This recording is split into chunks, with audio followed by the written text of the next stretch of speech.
আসসালামু আলাইকুম ওয়া রাহমাতুল্লাহি ওয়া বারাকাতুহু ইন্নাল হামদালিল্লাহি ওয়াস সালাতু ওয়াস সালামু আলা রাসূলিল্লাহ ওয়া আলা আলিহি ওয়া সাহবিহি আজমাইন আম্মা বাদ। সম্মানিত তাওহীদ প্রিয় দ্বীনী ভাই বোনেরা, আমরা আজকে জানবো জাহান্নামীদের খাদ্যের বর্ণনা।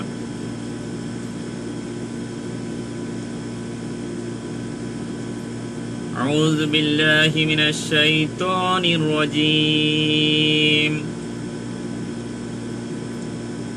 ইন্না শাজারাতাল যাকুম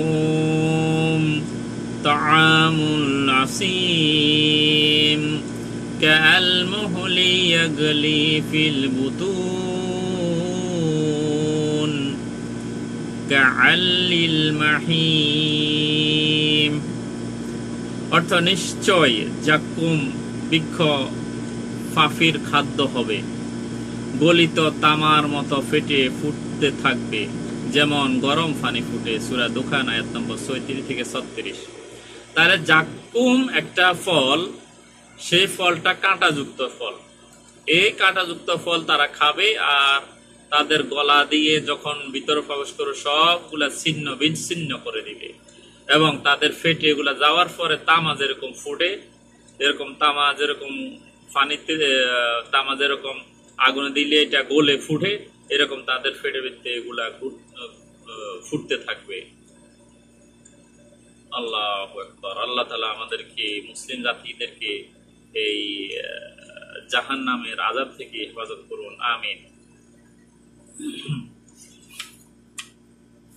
আল্লাহ তাআলা সূরা সাফফাতে আরো বলেন,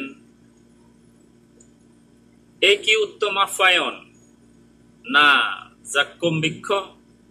এটা তাদেরকে কটাক্ষ করে বলা হয়েছে, এটা কি উত্তম আপ্যায়ন জাক্কুম বৃক্ষ। আমি জালেমদের জন্য একে বিপদ করেছি, মানে এটা কঠিন খাদ্য, কঠিন আযাবের খাদ্য। এটি একটি বৃক্ষ যা উদ্গত হয় জাহান্নামের মূলে। এই জাক্কুম গাছটি, এটা জাহান্নামের মূল থেকে উৎপন্ন হয়।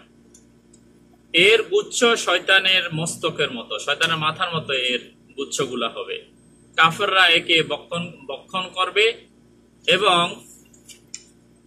এ দ্বারা উদর পূর্ণ করবে, এই দ্বারা তাদের পেট পূর্ণ করবে। তদুপরি তাদেরকে দেয়া হবে ফুটন্ত পানির মিশ্রণ, অতঃপর তাদের প্রত্যাবর্তন হবে জাহান্নামের দিকে। এই জাহান্নামের যে জাক্কুম গাছটা, এটা জাহান্নামের মাঝ থেকে উদ্ভিদ হবে। তো যেখানে যেই মাটি যদি ভালো থাকে সেখানে গাছ ভালো হয়, মাটি যদি পুষ্টিকর থাকে সেখানে ফলগুলা মিষ্টি হয়, মাটি যদি খারাপ হয় সেই জায়গার ফলগুলা খারাপ হয়। কিন্তু এই গাছটা যখন জাহান্নাম থেকে উদ্ভিদ হবে, তখন তার স্বাদ এবং কষ্ট জাহান্নামের মতোই হবে। সেটাই আল্লাহ তাআলা বলছেন।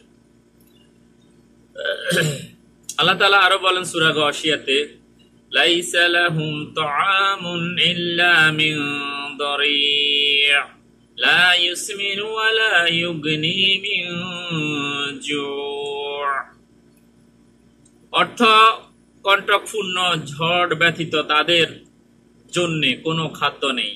এটা তাদেরকে পুষ্ট করবে না এবং ক্ষুধাও উপকারে আসবে না। এমন একটি খাদ্য, তাদের ক্ষুধা মিটবে না এবং তাদের কষ্ট লাঘব হবে না। আল্লাহ তাআলা আমাদেরকে হেফাজত করুন, আমিন। আল্লাহ তাআলা সূরা হক্কাতে আরো বলেন, ফালাইসা লাহুল ইয়াওমা হাহুনা হামীম ওয়ালা তাআমুন ইল্লা মিন গিসলিন লা ইয়াকুলুহু ইল্লাল খাতিউন। অতএব আজকের দিন এখানে তার কোনো সুহৃদয় নাই এবং তার খাদ্য নাই, ক্ষত নিষ্কৃত ফুজ ব্যতীত, গুনাহগার ব্যতীত কেউ এটা খাবে না। সূরা হাক্কা আয়াত নম্বর ৩৫ থেকে ৩৭। তাহলে তাদেরকে দেওয়া হবে ফুজ, ঘৃণিত বস্তু পানীয়, এবং তাদের ওখানে সহানুভূতি করার জন্য কাউকে সেখানে পাবে না। এমন কোনো খাদ্য পাবে না যেখানে তারা আরাম ভোগ করবে এবং তাদের ক্ষুধা নিবারণ হবে। আল্লাহ তাআলা আমাদেরকে জাহান্নামীদের কথা কার্য থেকে বিরত থাকার তৌফিক দান করুন, আমিন। আসসালামু আলাইকুম ওয়া রাহমাতুল্লাহি ওয়া বারাকাতুহু।